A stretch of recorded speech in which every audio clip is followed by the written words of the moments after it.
suffisait de te parler pour ta Thank you. Ayman has been around for a decade. Rishabh, I'd like to say, well played.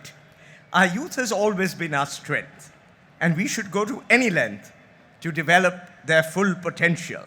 For future progress, this is essential. Ayman has done this very well. Their experience helps to propel the students and the volunteers to outperform all their peers. I think this is really great. The mission is to educate with horizons that are broad. After all, we can't afford blinker thought. A wider view, a larger perspective is what is sought to enable deeper thought. In life, there is a steady churn. So Ayman took a different turn. The acronym remained the same, but it stood for a different name. In the early days, way back then, MUN stood for Model UN, and then Movement to Unite Nations. It's still about fostering good relations. Ayman has had a tremendous impact. 50 million students it could attract. Many concourses are organized. The experience is greatly prized. All over India in 220 locations, and after that in 35 nations.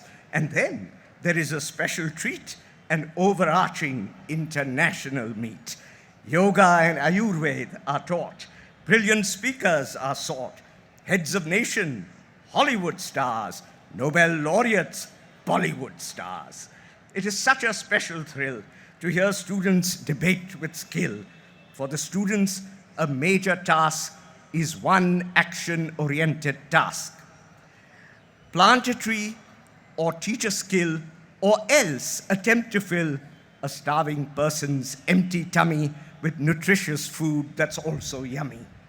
It is indeed Ayman's case that the world will be a better place, and the students too will benefit. For everyone, this is a hit. The suggestion is very sound. What goes around comes around. The Ayman workers organize, they help to rapidly rise. In business, they often lead. In government, they succeed. To elected bodies, they are sent, some all the way to parliament.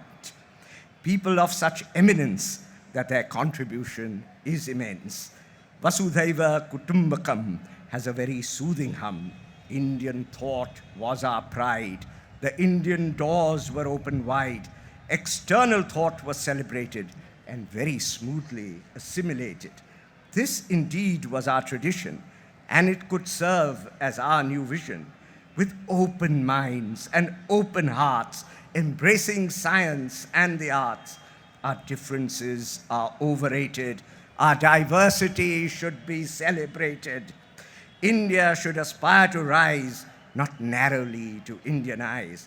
With open thought and a wider view, let's once again reimagine and renew an India where wisdom sought, steeped in knowledge, deep in thought, not narrowly defined or sectarian, but full of truth, humanitarian.